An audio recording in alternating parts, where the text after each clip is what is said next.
ऐसी वीडियो रोज देखने के लिए आप मेरे वीडियो को लाइक करें, इस पे कमेंट करें और अपने दोस्तों के साथ शेयर करें। और हाँ, अगर आप इस चैनल पे नए हैं तो इसे सब्सक्राइब करना ना भूलें। पिछले एपिसोड की घटनाओं के बाद अनिका, भूमिका और उनकी पूरी टीम एक बेहद खतरनाक स्थिति में फंस चुकी थी। उनके सामने दुश्मनों की संख्या ज्यादा थी, हथियार ज्यादा थे और सबसे बड़ी बात यह थी कि उनके पास समय बहुत कम था।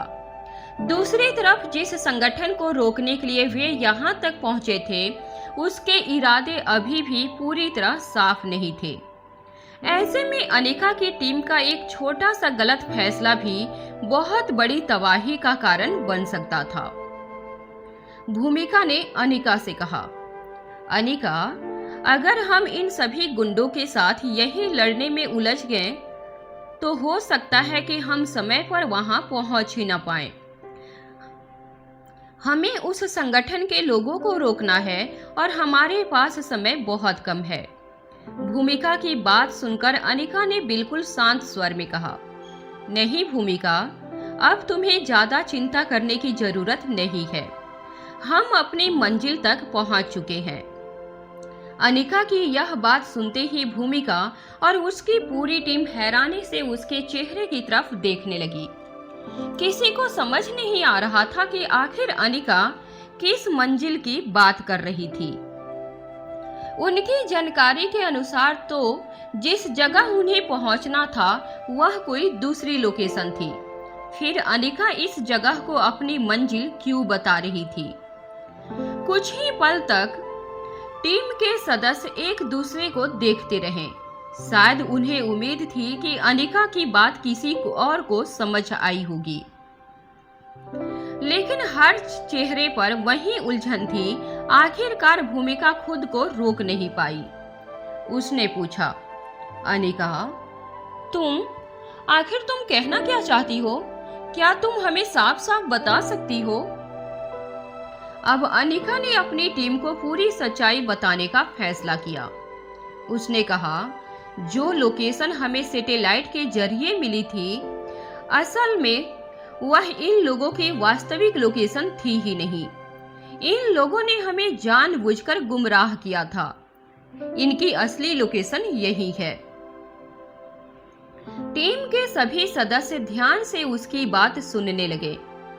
अनिका ने आगे कहा, यह जो घर हमारे सामने है, इसी जगह से ये लोग अपने संगठन की सारी प्लानिंग कर रहे हैं और जहां तक मेरा अंदाजा है उनका वायरस भी यही हो सकता है।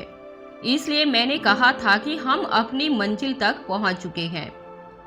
अचानक पीछे से एक आवाज सुनाई दी, लगता है लड़की, तुम काफी समझदार हो। तुमने हमारी पूरी प्लानिंग इतनी आसानी से समझ ली, लेकिन अफसोस, अब तुम सबको मरना होगा। आवाज सुनते ही अनिका और उसकी टीम तुरंत पीछे मुड़ गई। वह व्यक्ति आगे बढ़ते हुए बोला, तुम लोगों ने उस राज का पता लगा लिया है जिसे हम दुनिया के सामने नहीं आने देना चाहते थे। अब जब तुम्हें हमारा राज पता चल ही चुका है तो तुम लोगों को भगवान के पास जाना ही होगा। तुम्हें हम में से कोई नहीं बचा सकता। उसकी आवाज में घमंड साफ साफ दिखाई दे रहा था। वह आगे बोला, हम जिस मकसद के लिए यहाँ आए हैं और जिस उद्देश्य से यह वायरस बनाया गया है वह कामयाब होकर ही रहेगा। तुम लोग अब उसमें कुछ भी नहीं कर सकते। वैसे भी तुम्हें देखकर लग रहा है कि तुम्हारे पास ना पर्याप्त टीम है और ना ही पर्याप्त हथियार। इतना कहकर उस व्यक्ति ने अचानक गोली चला दी, लेकिन गोली किसी को लगी नहीं। दुश्मन दोबारा फायर कर पाता उससे पहले ही निखिल ने तुरंत उसके हाथ पर गोली चला दी। कुछ समय पहले बाहर खड़े दो लोगों से निखिल और अर्जुन सिंह उनकी गन छीन चुके थे, इसलिए उनके पास अभी भी हथियार मौजूद थे। निखिल की गोली लगते ही उस व्यक्ति के हाथ से गन नीचे गिर गई, लेकिन गोली की आवाज ने अंदर मौजूद बाकी गुंडों को भी सतर्क कर दिया था। अब उन्हें अंदाजा हो चुका था कि बाहर कुछ गड़बड़ हो गई है। अनिका ने एक पल के लिए अपनी पूरी टीम की तरफ देखा। उसके सामने सबसे बड़ी चुनौती यही थी कि उनके पास हथियार बेहद कम थे, जबकि दुश्मनों के पास आधुनिक और खतरनाक हथियारों की कोई कमी नहीं थी। फिर भी अनिका के चेहरे पर डर नहीं था। उसे पता था कि अगर आज उन्होंने इन लोगों को नहीं रोका तो यह संगठन न जाने कितने लोगों की जिंदगी तबाह कर सकता है। और इसी सोच के साथ अनिका ने अपनी टीम को एक ऐसा फैसला सुनाया जो शायद उनकी जिंदगी का सबसे कठिन फैसला होने वाला था। दुश्मनों ने चारों तरफ से आगे बढ़ना शुरू कर दिया था। स्थिति तेजी से बिगड़ रही थी। अनिका और उसकी टीम के पास सीमित हथियार थे, जबकि सामने मौजूद संगठन के लोगों के पास आधुनिक हथियारों की भरमार थी। ऐसे में किसी भी सामान्य व्यक्ति के लिए यह लड़ाई लगभग असंभव लगती थी। टीम के कुछ सदस्यों के मन में भी यही सवाल था कि आखिर वे इतने हथियारबंद दुश्मनों का सामना कैसे करेंगे। लेकिन अनिका जानती थी कि इस समय डरने का मतलब अपनी हार को खुद स्वीकार करना होगा। उसने अपनी पूरी टीम को एक साथ बुलाया और फिर कहा, अगर आज यहाँ हमारी जान भी चली जाए तो चली जाए, लेकिन इस संगठन को हम अपने मंसूबों में कामयाब नहीं होने देंगे। कुछ पल के लिए वहां मौजूद सभी लोग शांत रहे। फिर अनिका ने कहा, यही हमारा फर्ज है। हमें अपने देश के लिए इन लोगों के साथ लड़ना ही होगा। यह मत भूलो कि इनके पास हमसे ज्यादा हथियार हैं, लेकिन हमारे पास वह ताकत है जो इनके पास नहीं है। हम इनमें से सिर्फ हथियारों के भरोसे नहीं, बल्कि अपने दिमाग से लड़ेंगे। वह जानती थी कि उनकी स्थिति आसान नहीं थी। हम अपनी आखिरी सांस तक लड़ेंगे, अनजान चाहे कुछ भी हो। हम यहाँ से जिंदा जाएं या फिर अपनी जान गंवा दें, लेकिन हमें यह सुनिश्चित करना होगा कि यह संगठन अपने मकसद में सफल न हो। अनिका की आवाज में ऐसा विश्वास था कि उसकी टीम के लोगों के भीतर भी नया जोश भरने लगा। उसने आगे कहा, और एक बात याद रखना, अगर हम में से किसी को कुछ भी होता है तो भी मैं पूरे विश्वास के साथ कह सकती हूँ कि हमारी टीम का एक एक इंसान इन तीनों गुंडों पर, इन सभी लोगों पर भारी पड़ेगा। अनिका कुछ पल के लिए चुप हो गई थी। वह अपनी टीम के चेहरे को देख रही थी। उसे उम्मीद थी कि शायद कोई सवाल करेगा या पीछे हटने की बात करेगा, लेकिन वहां मौजूद सभी लोग सिर्फ उसे ध्यान से सुन रहे थे। अब अनिका ने अपनी बताई बात आगे बढ़ाई। हमारे पास यहाँ करो या मरो की स्थिति है। या तो हमें इन लोगों से लड़ना होगा या फिर इनके हमले का शिकार होना होगा। हमारे पास अब कोई तीसरा रास्ता नहीं है। उसकी बात पूरी होते ही टीम के सदस्यों ने अपना मन बना लिया। अब किसी के मन में हथियारों की कमी को लेकर पहले जैसी चिंता नहीं थी। उन्हें पता था कि अनिका के साथ खड़े रहना ही उनका फैसला है। इधर दूसरी तरफ अनिका की टीम पर दुश्मनों ने हमला शुरू कर दिया था। उधर अनिका का संदेश मिलने के बाद स्वाति के चेहरे पे कुछ राहत दिखाई दे रही थी। वह रोहित के साथ अपने चॉपर में बैठकर अनिका की लोकेशन तक पहुंच रही थी। अब तक स्वाति भावनाओं में बहकर फैसले ले रही थी, लेकिन अनिका का संदेश मिलने के बाद उसके भीतर फिर से सोचने की क्षमता लौटने लगी थी।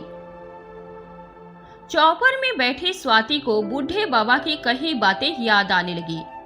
बूढ़े बाबा ने उससे कहा था कि अब तक उसने अनिका और उसके परिवार को सुरक्षा देने के लिए खुद को दुनिया के सामने मरा हुआ साबित किया था, लेकिन अगर वह खुद दुश्मनों के सामने चली गई तो शायद वह अनिका को बचा लेगी। मगर उसके बाद अनिका के और भी कई दुश्मन पैदा हो जाएंगे, जिनका अंदाजा लगाना बहुत मुश्किल होगा।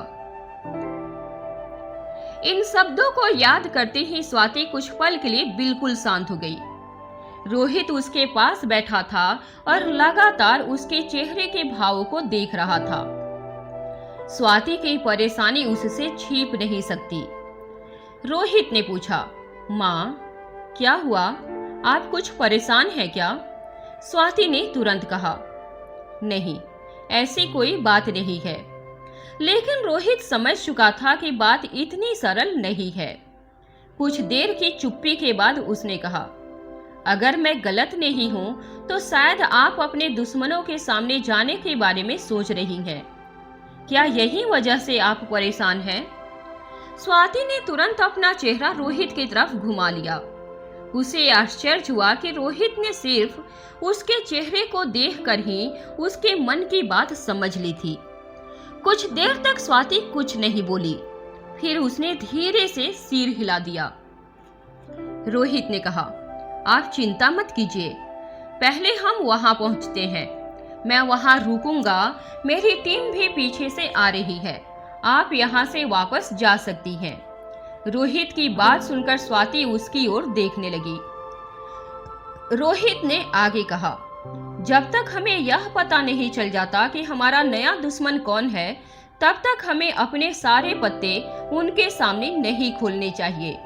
हमें अपने लिए एक हुक्म का इक्का बचाकर रखना होगा, और वह आप हैं।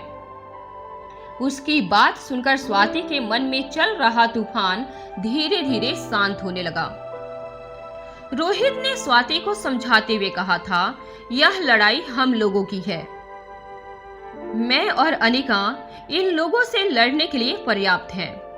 उधर मयूर भी शायद अब तक पहुंच चुका होगा, इसलिए मैं चाहता हूं कि अब आप वापस चली जाएं। उसने गंभीरता से कहा, हमें सबसे ज्यादा जरूरी आपकी है, क्योंकि आप पीछे से हमारी सुरक्षा कर रही हैं। अगर कभी मैं, अनिका या हमारी पूरी टीम इन लोगों से लड़ने में कामयाब नहीं हुए, तो मुझे पूरा विश्वास है कि आप पीछे से हमारा साथ जरूर देंगी। रोहित की बातों ने स्वाति को सोचने पर मजबूर कर दिया था। उसे एहसास हुआ कि अगर वह इस समय भावनाओं में बहकर दुश्मनों के सामने चली जाती है, तो उसके फैसले का असर सिर्फ उस पर नहीं, बल्कि अनिका की पूरी जिंदगी पर पड़ सकता है। कुछ देर के बाद स्वाति ने कहा, तुम ठीक कह रहे हो रोहित, मुझे सच में सोच समझकर फैसला लेना चाहिए था। मैं अपनी भावनाओं में बहुत ज्यादा बह गई थी। अनिका की लोकेशन न मिलने की वजह से मैं परेशान थी, और इसी वजह से मैंने जल्दबाजी में फैसला लिया। उसने आगे कहा, मुझे अभी किसी के सामने नहीं आना चाहिए, खासकर तब तक नहीं जब तक हमें यह पता न चल जाए कि परिवार में वह कौन है जो अनिका का दुश्मन है। अब स्वाति ने अपना फैसला बदल लिया था। उसने रोहित से कहा, तुम वहां जाओ, अभी मेरा सामने आने का समय नहीं आया है। दूसरी तरफ अनिका और उसकी टीम लगातार दुश्मनों का सामना कर रही थी। उनकी स्थिति लगातार मुश्किल होती जा रही थी। एक तरफ उनकी टीम के सदस्य कम थे और दूसरी तरफ दुश्मनों की संख्या बहुत ज्यादा थी। इसके अलावा सबसे बड़ी समस्या हथियारों की थी। अनिका चाहती तो अपनी मार्शल आर्ट का इस्तेमाल करके कई दुश्मनों को अकेले ही संभाल सकती थी। उसके लिए यह कोई असंभव काम नहीं था, लेकिन इस समय उसका ध्यान सिर्फ लड़ाई पर नहीं था। उसके लिए सबसे ज्यादा जरूरी था उस वायरस को नष्ट करना या उसे नाकाम करना जिसे संगठन तैयार कर रहा था। अनिका को अपनी टीम पर पूरा भरोसा था। उसे विश्वास था कि उसके साथी चाहे जैसी परिस्थिति में हो, इन लोगों से लड़ते रहेंगे। स्पेशल डिपार्टमेंट के अधिकारियों को इसी तरह प्रशिक्षित किया जाता था कि वे किसी भी परिस्थिति में अपनी लड़ाई जारी रख सके, चाहे उनके पास पर्याप्त हथियार हो या नहीं हो। उन्हें परिस्थितियों के अनुसार खुद को ढालना आता था। इस समय उनके सामने भी एक ऐसी ही परीक्षा खड़ी थी। उन्हें बिना पर्याप्त हथियारों के लड़ना था। इसलिए अनिका ने अपने साथियों की चिंता में समय बर्बाद करने के बजाय उस वायरस को खत्म करने की योजना पर ध्यान केंद्रित करने का फैसला किया। उसे किसी भी हालत में उस वायरस को नष्ट करना था। एक तरफ अनिका और उसकी टीम की दुश्मनों के साथ लड़ाई जारी थी, वहीं दूसरी तरफ गुलेरिया हाउस में भी तनाव बढ़ता जा रहा था। आकाश कई बार मयूर को फोन कर चुका था, लेकिन हर बार मयूर का फोन बंद आ रहा था। आकाश के चेहरे पे चिंता साफ साफ दिखाई दे रही थी। असल में रोहित से बातचीत के बाद मयूर अनिका को सुरक्षा देने के लिए निकल गया था। उसके फोन की बैटरी खत्म होने वाली थी, लेकिन अनिका की चिंता में उसे इसका ध्यान ही नहीं रहा। जल्द ही जल्द उसका फोन बंद भी हो गया। मयूर अनिका को बहुत मानता था। अनिका उसकी आदर्श थी और वह उसके मार्शल आर्ट का बहुत बड़ा प्रशंसक था। साथ ही अनिका उसकी दीदी भी थी, इसलिए वह उसकी सुरक्षा को लेकर बेहद गंभीर था। जब मयूर को लगातार बंद फोन मिला तो आकाश के मन में कई सवाल उठने लगे। आखिरकार उसने मयूर की टीम के एक सदस्य को फोन किया। उसने पूछा, मयूर कहाँ है? टीम के सदस्य ने बताया, सर, मयूर सर ने हमें 2 ग्रुप में बांटा है। हम अनिका मैडम और उसके साथियों को ढूंढने के लिए अलग अलग दिशा में जा रहे हैं। मयूर सर हमारे साथ नहीं हैं, वह दूसरी टीम के साथ गए हैं। यह सुनकर आकाश की चिंता और बढ़ गई। वह जानता था कि अभी वह खुद वहां जाकर कुछ नहीं कर सकता, लेकिन वह भी अनिका को सुरक्षित देखना चाहता था। फोन काटने से पहले आकाश ने कहा, ठीक है, अनिका या मयूर के बारे में जैसे ही कोई खबर मिले सबसे पहले मुझे बताना। फोन बंद करने के बाद आकाश ने खुद को संभाला और चेहरे पर एक बनावटी मुस्कान लेकर आ गया। वह नहीं चाहता था कि गुलेरिया परिवार में किसी को भी अंदाजा हो कि मयूर और अनिका को लेकर कोई गंभीर समस्या चल रही है। लेकिन तभी करण गुलेरिया ने उससे पूछ लिया, आकाश, बताओ, तुम्हारी मयूर से बात हुई क्या? आकाश ने सिर हिला दिया। करण ने फिर से पूछा, लेकिन क्यों? बात क्यों नहीं हुई? हमें मयूर से बात करना बहुत जरूरी है। हमें जल्द से जल्द अस्पताल जाना है। आकाश ने स्थिति संभालते हुए कहा, असल में मयूर का फोन नहीं लग रहा है। मेरी उसकी टीम के एक सदस्य से बात हुई है। उसने कहा है कि जल्द ही हमारी मयूर से बात करा देगा, लेकिन अभी हमें राजलक्ष्मी को अस्पताल लेकर जाना चाहिए। उसने आगे कहा, मुझे लगता है मयूर का ज्यादा इंतजार नहीं करना चाहिए। जैसे ही वह फ्री होगा खुद अस्पताल पहुंच जाएगा। असल में राजलक्ष्मी की हालत काफी गंभीर हो चुकी थी। उसका 9वां महीना चल रहा था और डिलीवरी का पेन भी शुरू हो गया था। अब उसे जल्द से जल्द अस्पताल में भर्ती कराना जरूरी था। राजलक्ष्मी खुद भी जानती थी कि अस्पताल जाना कितना जरूरी है, लेकिन उसके मन में एक ही इच्छा थी, इस महत्वपूर्ण समय पर मयूर उसके साथ हो, और यही बात उसे भीतर से परेशान कर रही थी। राजलक्ष्मी बार बार मयूर को फोन कर रही थी, लेकिन उसका फोन भी बंद आ रहा था। आकाश ने जब उसे बताया कि मयूर अभी वहां नहीं आ सकता, तो उसके चेहरे पे उदासी और गहरी हो गई। वह चाहती थी कि इस बेहद महत्वपूर्ण और कठिन समय में मयूर उसके साथ रहे। वह इस समय का हर पल उसके साथ बिताना चाहती थी, लेकिन हालात उसके पक्ष में नहीं थे। तभी नंदिनी ने राजलक्ष्मी को समझाते हुए कहा, तुम चिंता क्यों कर रही हो? हम कह रहे हैं ना कि तुम्हारी डिलीवरी से पहले ही मयूर तुम्हारे पास आ जाएगा। हमें अब और देर नहीं करनी चाहिए। इससे पहले कि कोई ऐसी स्थिति पैदा हो जाए जिसे हम नहीं चाहते, हमें तुम्हें अस्पताल ले जाना होगा।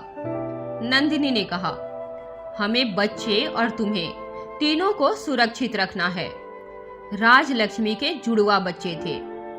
नंदिनी की बात पूरी होते ही नंदिनी और श्रेया ने राजलक्ष्मी को सहारा दिया और उसे गाड़ी की तरफ लेकर जाने लगी। आकाश भी उसके साथ चल पड़ा था, लेकिन तभी पीछे से करण गुलेरिया ने आवाज लगाई। आकाश वहीं रुक गया। राजलक्ष्मी, श्रेया और नंदिनी आगे निकल गई। दरअसल जब आकाश मयूर की टीम के सदस्य से फोन पर बात कर रहा था, तब करण ने उसके चेहरे के भावों को ध्यान से देख लिया था। आकाश के चेहरे पे चिंता साफ साफ दिखाई दे रही थी। करण समझ चुका था कि मयूर को लेकर जरूर कोई गंभीर बात हुई है, इसलिए उसने आकाश को पीछे रोक दिया। करण ने कहा, आकाश, मुझे सच सच बताओ, तुम मुझसे क्या छिपा रहे हो? तुम्हारी मुस्कुराहट के पीछे छिपी परेशानी को मैं समझ सकता हूँ। जरूर कुछ ऐसा हुआ है जिसे तुम हमसे छुपा रहे हो। आकाश ने बात टालने की कोशिश की। उसने कहा, पापा, ऐसी कोई बात नहीं है। वह अपने पिता को और ज्यादा तनाव नहीं देना चाहता था, क्योंकि वह पहले से ही उनकी तबीयत और हालत को लेकर चिंतित था। लेकिन करण ने हार नहीं मानी। उन्होंने कहा, तुम मेरी चिंता मत करो, बस मुझे सच सच बताओ कि आखिर मयूर कहाँ है। अब आकाश के पास बात छिपाने का कोई रास्ता नहीं था। उसने आखिरकार करण को पूरी सच्चाई बता दी। आकाश ने कहा, अनिका और उसके साथियों का कुछ भी पता नहीं चल रहा है। हमें नहीं मालूम कि वे कहाँ हैं और किस स्थिति में हैं। अभी तक किसी के पास कोई जानकारी नहीं है। करण का चेहरा गंभीर हो गया था। आकाश ने आगे कहा, इसलिए मयूर अपनी टीम के साथ अनिका को ढूंढने के लिए गया है। उसकी रोहित से भी बात हुई थी, शायद रोहित भी अनिका को खोजने के लिए निकल चुका है। फिर आकाश ने गंभीर स्वर में कहा, लेकिन अभी यह बात सीक्रेट है। मयूर और रोहित चाहते हैं कि यह बात किसी और तक ना पहुंचे, इसलिए मैं आपसे भी यही उम्मीद करता हूं कि आप इसे सीक्रेट रखें और किसी के सामने इसका जिक्र नहीं करेंगे। आकाश की बात सुनकर करण के चेहरे पे चिंता की लकीरें और गहरी हो गई थी। अब उसे समझ आने लगा कि कल रात से उसका मन इतना बेचैन क्यों था। कल रात से ही उसे किसी अनजान खतरे का एहसास हो रहा था, लेकिन वह अपनी बेचैनी का कारण समझ नहीं पा रहा था। अब उसे एहसास हो रहा था कि कहीं न कहीं उसकी बेचैनी अनिका से जुड़ी हुई थी। उसे वैसी ही बेचैनी महसूस हो रही थी जैसी तब हुई थी जब वह स्वाति से दूर था। लेकिन करण को यह अंदाजा तक नहीं था कि अनिका के खतरे में होने की वजह से उसका मन इस तरह से परेशान हो रहा था। आकाश ने पिता के चेहरे की परेशानी देखकर कहा, पापा, आप चिंता मत कीजिए। अगर मयूर वहां गया है तो मुझे उस पर पूरा भरोसा है। वह अनिका को जरूर प्रोटेक्ट करेगा। उसने आगे कहा, हमें रोहित की ताकत को भी नहीं भूलना चाहिए। हम उसकी क्षमता को अच्छी तरह जानते हैं, इसलिए हमें दोनों पर भरोसा रखना चाहिए। आकाश ने करण को भरोसा दिलाते हुए कहा, मैं आपको यकीन दिलाता हूं कि अनिका को कुछ नहीं होगा। फिर उसने कहा, अभी हमें राजलक्ष्मी को संभालना है। अगर मयूर और बाकी लोग वहां अनिका को बचाने गए हैं तो हमें भी वहां अपने कर्तव्य से पीछे नहीं हटना चाहिए। इस समय हमारा काम राजलक्ष्मी को सुरक्षित अस्पताल पहुंचाना है। पहले उसे अस्पताल में एडमिट कराते हैं, उसके बाद बाकी चीजों के बारे में सोचेंगे। आकाश ने यह भी कहा कि हो सकता है मयूर के फोन की बैटरी खत्म हो गई हो, इसलिए उससे संपर्क नहीं हो पा रहा है। उसने बताया कि उसने मयूर की टीम के सदस्य को कह दिया है कि जैसे ही अनिका या मयूर के बारे में कोई जानकारी मिले उन्हें तुरंत बताया जाए। आकाश की बातें सुनकर करण कुछ देर शांत खड़ा था। उन्होंने कहा, हाँ आकाश, तुम ठीक कह रहे हो। अभी हमें राजलक्ष्मी के बारे में सोचना चाहिए। उसे इस समय मयूर की सबसे ज्यादा जरूरत है। पहले हम उसे अस्पताल लेकर चलते हैं। कुछ देर पहले जो तनाव करण के चेहरे पर था, अब वह थोड़ा कम दिखाई देने लगा था, लेकिन दूसरी तरफ अनिका के सामने खतरा लगातार बढ़ता जा रहा था। और इस समय किसी को नहीं पता था कि वहां होने वाली अगली भिड़ंत किसका भाग्य बदलने वाली है।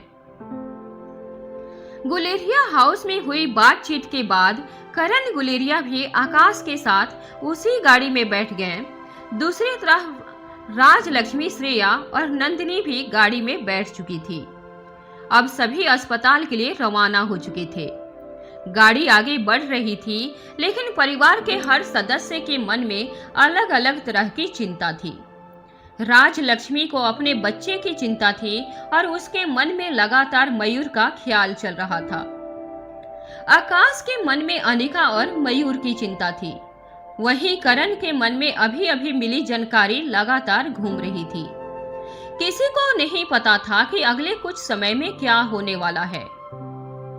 उधर दूसरी तरफ अनिका और उसकी टीम के लिए स्थिति लगातार गंभीर होती जा रही थी। दुश्मनों ने हमला तेज कर दिया था। संख्या में कम होने के बावजूद अनिका की टीम पीछे हटने को तैयार नहीं थी। उसके सामने सिर्फ एक लक्ष्य था, इस संगठन को रोकना और उस वायरस को नष्ट करना जिनके कारण आने वाले समय में बहुत बड़ी तबाही हो सकती थी। अनिका अच्छी तरह जानती थी कि सामने मौजूद लोगों के पास ज्यादा हथियार हैं। उनकी टीम के पास संसाधन सीमित हैं, लेकिन उसके लिए यह लड़ाई सिर्फ अपनी जान बचाने के लिए लड़ाई नहीं थी, यह एक जिम्मेदारी थी। उसने अपनी टीम को पहले ही समझा दिया था कि उन्हें परिस्थितियों से डरना नहीं है। अगर उनके सामने हथियार ज्यादा हैं, तो उन्हें अपने दिमाग का इस्तेमाल करना होगा। अगर दुश्मन संख्या में ज्यादा हैं, तो उन्हें अपनी ट्रेनिंग और आपसी तालमेल का इस्तेमाल करना होगा। और अगर स्थिति पूरी तरह से उनके खिलाफ चली जाए, तब भी उन्हें अपने उद्देश्य से पीछे नहीं हटना है। अनिका का पूरा ध्यान अब उस वायरस पर था। वह जानती थी कि दुश्मनों से लड़ाई जरूरी है, लेकिन असली खतरा उस वायरस में छिपा हुआ था। अगर वह वायरस नष्ट नहीं हुआ, तो केवल इस जगह पर मौजूद लोगों को रोक देना काफी नहीं होगा। इसलिए अनिका ने अपनी टीम पर भरोसा रखा। उसे पता था कि स्पेशल डिपार्टमेंट के अधिकारी सामान्य परिस्थितियों में काम करने के लिए तैयार नहीं किए जाते। उन्हें हर तरह के खतरे और मुश्किल हालात के लिए प्रशिक्षित किया जाता है। आज वही प्रशिक्षण उनकी सबसे बड़ी ताकत था।